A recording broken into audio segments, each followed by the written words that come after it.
This training will cover scheduling reoccurring meetings in Outlook. Before I begin, it's important to note until we've completely transitioned out of Lotus Notes, you will need to reserve your meetings in Lotus Notes and gain approval before you reserve your room through Resource Scheduler.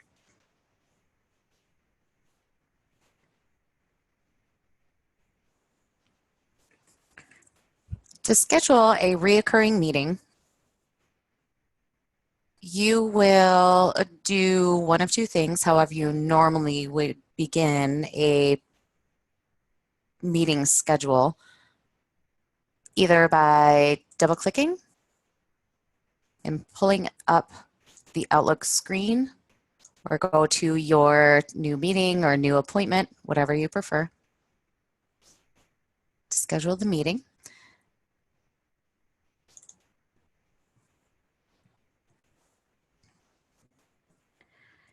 Now, when you're in Outlook and you've opened this screen to create a new event, feel free to use any of the tools as you normally would when creating a meeting.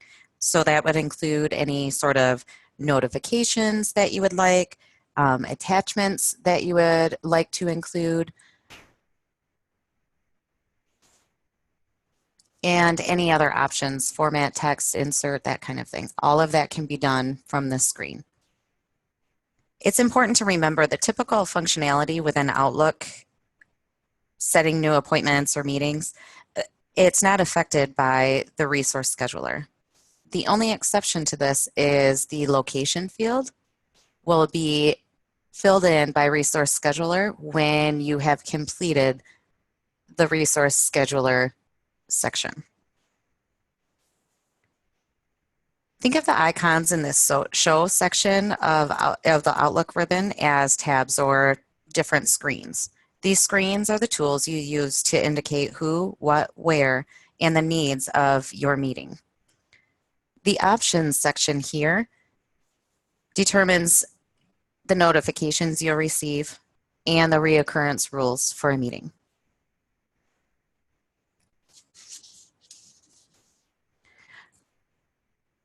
So you will put the title of your meeting,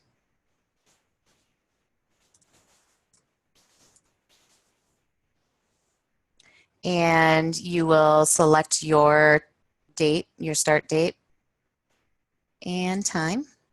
We'll just go ahead and leave it at that. Now this is for a reoccurring schedule. So now you're going to set your reoccurrence.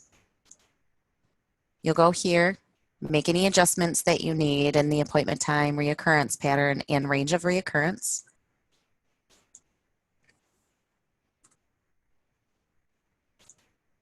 And click OK. Now, if you have multiple individuals that you would like to attend this meeting, you can add them.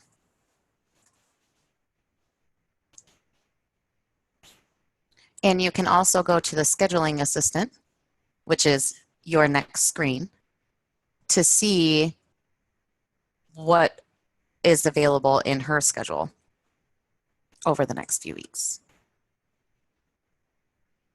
So just as it always would work, you would schedule your appointment by clicking on this tab or this screen. And you would go to Scheduling Assistant if you have more than one individual.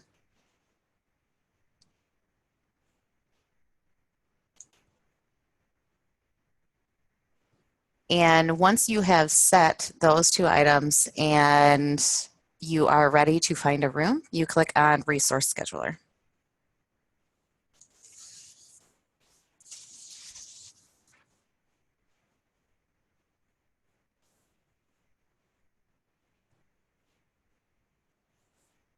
Here, you're going to enter the max or the total number of attendees you anticipate for your event. This will just assist the room administrator to decide if setup requests that you made will work for the capacity that you anticipate.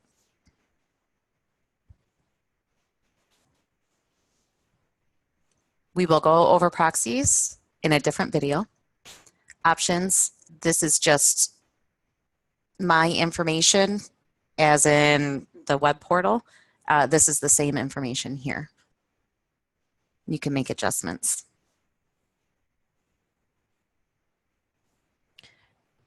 Now here, you're going to select the reservation type. So if it was a larger event, you could select that there. Really, that just will affect the look of the calendar. When you look at it, it will have a different color. Then you'll go down to your search options. Best practice really is to keep it general. That way you have as many options as possible for a room, but you are able to restrict the information that you see based on your selections within the list, within each of the drop downs.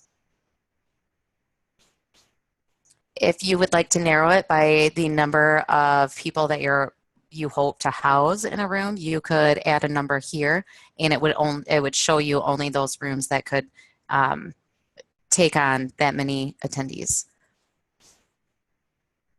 You can also filter based on what you need out of a room, so whether it's coffee maker or dry erase board, that type of thing.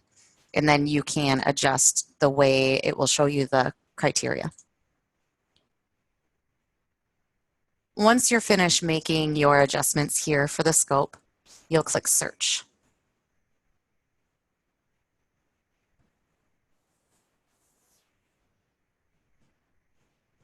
Now you're able to hide your search options. It just gives you a larger screen to look at.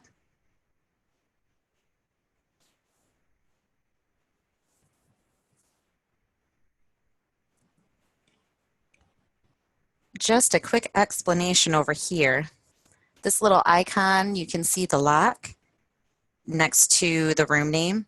That simply means that the room will require approval.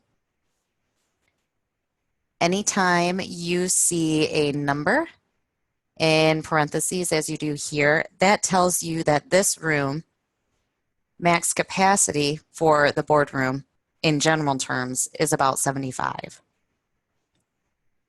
If for some reason they have a drop down next to them, these are the different types of setups that you can select and the max capacity for said setup. So again, you can see that it's in parentheses after auditorium. That means only 50 for auditorium will really fit in that room.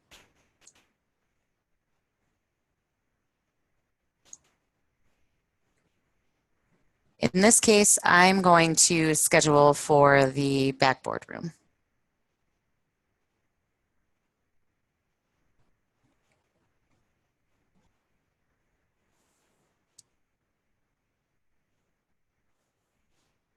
And then you'll click Save.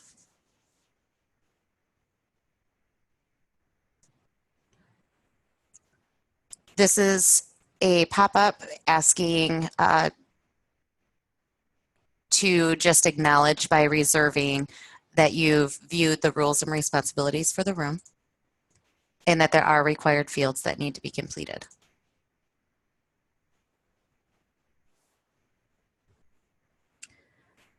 Now here, you will go through and fill out your information as needed for your reservation.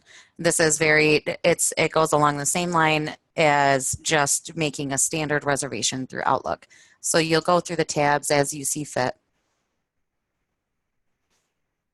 Alternate hours, most of the information is displayed here on the screen. Click on a tab. Do you wish to save the changes? Yep. Now you can see here, I've clicked on reoccurring. It will give you the reoccurring schedule that has been set in Outlook.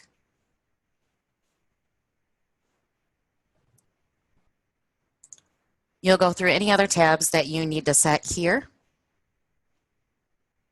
And once you are finished, you can click on to go back to your appointment screen in Outlook. And when you click send, the meeting will save. If you were doing just an appointment, no attendees, then the meeting will, you'll just have the option to save it.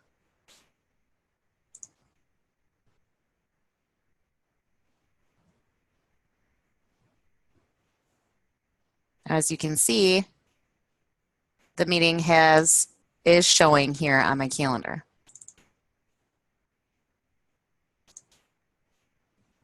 To double check,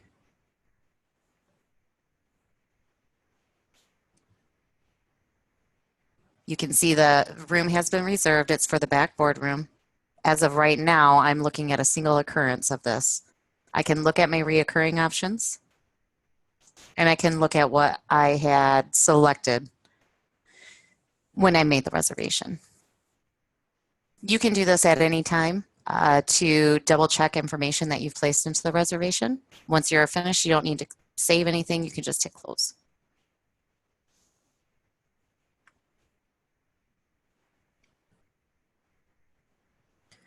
And your meeting is set. This concludes the training for setting a reoccurring reservation.